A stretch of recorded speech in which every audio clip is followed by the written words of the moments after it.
back with chapter 1132. It feels like it has been forever, but also I hope that Oda takes as many breaks as he needs because his health does take priority over us getting a chapter, 3 times in a row every single time. But we got our first proper look into Elbaf in this chapter, and it was so beautiful. This was such a satisfying chapter because, again, we're still in the entry point of this arc. We're still just getting our lay of the land, we're in the discovery mode. And not only did we get the character moments and just time to breathe and sit with our characters and experience the island for the first time with them, but also there was a sense of wonder and coziness and mystery. It seems like Oda did the perfect job of delivering something that we've been waiting for all this time, and it had this mystical, idealistic sort of tone to the narrator's letter that we got, as well as payoff on the emotional side of it for the Straw Hats that have been waiting for so long. We'll get into it in a minute, but this chapter, while nothing huge happened in the sense of reveals or hype or anything like that, it just felt so good to read. So we start off with seeing some of the giants at the bar that we've been introduced to before, welcoming in their giant captains and, being excited for them to introduce the Straw Hats into this world. We get to see more of Elbaf up close, more of the tree up close, with the waterfalls pouring down from the branches and the sword that's sticking out and the rainbow coming down. And, we see the excitement and the awe in everybody's face and how everything just seems so normal and commonplace to the giants. And yet what is magical to all of the visitors, to the giants, it's like, what do you mean? This is just, we just draw it. We make the rainbow. I love the dialogue here. Is it that wondrous to you? We draw them with these painters. Draw them? You mean you crafted that rainbow? But of course. Rainbows are caused by the refraction of light passing through raindrops. Gaba ba ba. What nonsense are you saying? So this is what I thought was really cool. One of my patrons, when I was reading this, pointed out that the scans translated painters as sunstones, which sounded familiar to me in the moment, but I didn't quite register how. But then afterwards, I was looking it up, trying to refresh my memory on where I had heard sunstones before, and it's a navigation tool, or at least believed to have been a navigation tool. So the Sunstone is a type of mineral that was used in 13th and 14th century in Iceland. Essentially, it had many uses, but one theory is that the Vikings used it as a navigational device. Essentially, they would hold it up in the sky on a cloudy day to locate the sun because of how the light would refract off of the sunstone. And the reason they think that it was used as a Viking navigational device is because they found it in a couple of warship wrecks that they've recovered. Anyway, if this is what Oda was going for, then I love that he used that historical, potential usage of a sunstone and used it for something to draw a rainbow, something that refracts light in a totally different context. That's just such a creative way of using that historical thing in the Viking Age for the Vikings of One Piece. And also, if that is what Oda was going for, then that means that it's very likely that eventually Nami is going to get a sea stone in her hands and potentially use it to our aid. If there's a place that's out of reach, or if we're held up in the middle of some, high tension moment, then Nami can draw a path for us. The fact that the currents pull you along so that the wind force, there's no resistance to the flow. So once you've rowed a bit, the rainbow carries you the rest of the way. So this could give them a lot of help in the midst of a really chaotic situation, potentially. And the fact that Nami is our navigator, putting it in the hands of our navigator and her being able to use it to get us out of, a dangerous situation could be a really great plot point. But just in general, I love this spread of them traveling on the rainbow. I love how how the rainbow has a texture to it, that it has a sort of liquefied state on the surface as the ship is pulled through that current. I love seeing another ship coming up behind them and also using this traffic way.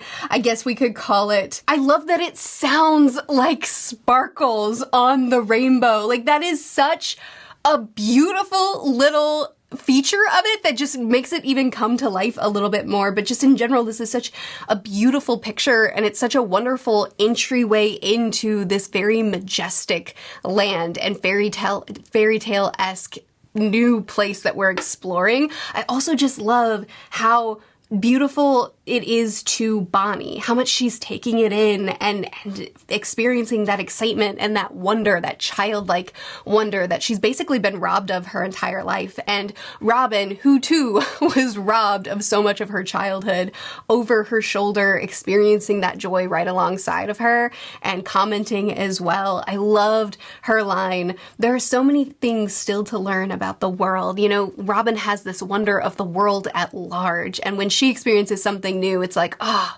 how cool is this new information that I've been given? How neat is the diversity of this earth, or world rather. And if Robin is going to be a sort of mentor figure to Bonnie, kind of taking her under her wing, I love that image so much, even if it just never happens, because truly, Nami could do just the same, because she was robbed of her childhood as well. What a theme we have going in One Piece. But I just really love seeing these two experiencing this together and having that little moment together. Luffy also catches up with Gerd and crew. Gerd is very happy to see Luffy, but also not in a Roto kind of way, and can't stand Roto, which I love that for her. But I love when they mention, hey, you just came up from the underworld. Did you fall down there? And Luffy's like, like the one time we see him actually holding his tongue, not saying the first thing that comes to his mind, not answering a question the most blunt way possible. Just a couple of chapters ago, he was doing exactly that when someone was like, oh yeah, you know, the ear god. And Luffy's like, oh, we killed him. Like, we cooked him up and ate him. And his crewmates are having to hush him up and make him like, nope, don't talk about that. No, I don't know. I don't know where he could be. But here, Luffy's actually biting his tongue. So whatever deal it is that he made with Loki, obviously either the threat or the potential is strong enough that Luffy is actually exhibiting some self-control, which is just a really interesting dynamic. And I'm very excited to get some sort of quick flashback or whatever we're going to do to revisit that conversation and see exactly what it is that Luffy and Loki agreed to. If Luffy took Loki's deal just at face value, or if they kind of negotiated a little bit, if Luffy actually set Loki free, oh boy. I'm curious about how much chaos we're gonna cause here. My guess is a lot. I'm gonna skip over the Roto stuff. I'm glad everybody is just kind of like, can we not with this guy? And they're all fed up with him. So we have the big anticipation. You know, Luffy and Usopp and Chopper are all running to go see Elbaf, and everyone else is coming over the rainbow at the same time, and they're all experiencing Elbaf essentially at the same time. And we have this big anticipation that's narratively built up in the chapter of everybody being excited, and everyone sees it before we do. Everyone's reacting, saying, wow, it's there. There it is. We're really here. And then we turn the page to the full spread of Elbaf. And I know it seems dramatic, but it actually gives me chills to see it. Not just because the village is beautiful, but because right there on the same page, we also have Luffy and Usopp's reaction. So I'm going to focus on the village first because it's beautiful. I love a good layered town, you know, like higher buildings and lower buildings, and I feel that the layers already say a lot, you know, with that huge stone gate leading up to the one house that's built of brick instead of just of wood, makes it seem like there's, you know, a caste system, a royalty system, or even just like a class system within it. So we already kind of can guess a couple of things about the village, but also we have the waterfalls falling down, and Some of the houses are on stilts above water, some of them are on ground. We have a little platform over here on the right side with what looks like a table and chairs, so we can assume that this over here is the restaurant, like the place, maybe the bar where everybody meets up. We have the stone bridge and the walkways with the people. I just want to see more. I just want to see more angles of it. I want to see a couple of aspects a little bit closer up. We can see them up in the clouds, and of course I forgot to mention, but they have the cloud system like in Skypiea, or the cloud science, I don't know what you call it, like in Skypiea, so we're gonna have some Skypiea parallels, I feel confident, within this arc as well. It's just beautiful. The more I look at it, the more I see, and it's just such a beautiful first look into Elbaf, but then couple that with seeing the flashback of Luffy and Usopp remembering when they promised, like, I swear I'm going to Elbaf, and Luffy telling him, to the village of warriors, all right, Usopp, let's do it. And then you see Luffy with this wonder in his eyes, and Usopp with the overwhelmed joy, you know, and he's a mess. And it's satisfying, you know, because we've been waiting for this for so long, y'all longer than me, admittedly, but then we're here. You know, it has that feeling of we're here, and how meaningful it is to Usopp is kind of like what we've been waiting for. Couple all that with the narrator's note. To be in the presence of the gargantuan is to know emotion. Who can possibly put this sight into words that convey its grandeur? This is Elbaf Island, the kingdom of Warland. But most simplify the matter by just using the name Elbaf for the land of giants. Plants, trees, vines, flowers, insects, fish, birds, and animals, everything is breathtakingly huge. Adventurers, do not regret your lost time here. However, if there is one message you take away from my account of the gigantic and mystical land of Elbaf, let it be this word of warning. Do not overstay your welcome here. Lewis Arnott, Explorer. Now, first of all, we turn the page and see the wonder that everyone else is experiencing as well. Not just Luffy and Usopp, although they got the main focus because they're the main ones that have been anticipating this moment for so long, but everyone else is in awe as well. We have the Straw Hats coming together, and I love that they were separated only for a short time, and it was in order to arrive here from different places so we can see the different ways of getting here and get to know the land a little bit better. So it was such a useful separation, and one that made us explore the world a little bit more with little effort. I think that's a great little writing touch. Then we have the expressions on Luffy, Usopp, and Chopper's face when they realize that they were able to ride a rainbow. You know, their shock at seeing another method to get here than what they experienced, and how cool it is. We have the silhouette of the person that we've seen a couple times, first in a cover story, then at when we first were going to get onto Elbaf, and we saw him, you know, waiting for them. And then we have the name Lewis Arnott, who is an explorer, which I did not remember this name at all. I know it'll surprise you if you've watched any of my videos before that I forgot a name, but apparently this is the author, or the explorer, that wrote about Little Garden. I haven't really looked into it much. I was gonna look into it before I recorded this chapter, but I ended up looking into Sunstones instead and then forgot. So I don't know much about Lewis Arnott yet, but I'll look into it later. But anyway, I am super excited about being introduced to Elbaf in this way. One, because it just kind of increases that introduction of wonder. I feel like it really enhanced, you know, the first spread of seeing a new area is always really good. Oda's very good at introducing something new and it just being like, wow.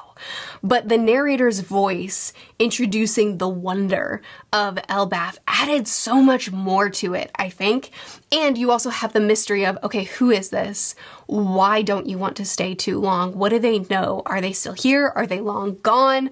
You know, you have so many questions about it all. And of course, the silhouette. I know anytime there's a silhouette and I do a chapter review, people always want me to spend a lot of time on the silhouette.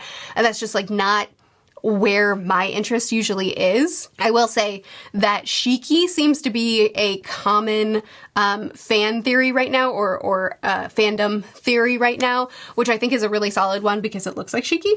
Minus, you know, the hat would be covering what is it, a wheel on his head. But the reason I like that is because we just were reminded of Shiki with a recent Elbaf with a recent SBS, where Oda responded to a question about the events of Strong World, I think, were not canon. So Oda recently brought Shiki to our memory recently. So then to introduce him at this point, I think it seems very Oda. But also, I think there's a strong possibility that this is just someone that we haven't seen before, you know? Like, we have a lot of people that we need to be introduced to on Elbaf, so if this is going to be someone significant here, then I could definitely see us being introduced through a silhouette form. Either way, this was a very satisfying chapter for me. Like I said at the beginning, it wasn't a huge hype chapter or lore chapter. It just felt good to read. It felt like the perfect introduction to this land that we've been waiting for. And I cannot wait to explore this, to explore Elbaf more. But what would you like to chat about? What did I not discuss that you want to discuss? What did I say that you agree with or disagree with, or that you want to elaborate on more? I'd love to chat with you more in the comments, so please do chat with me more there. I'll see you again soon. Bye.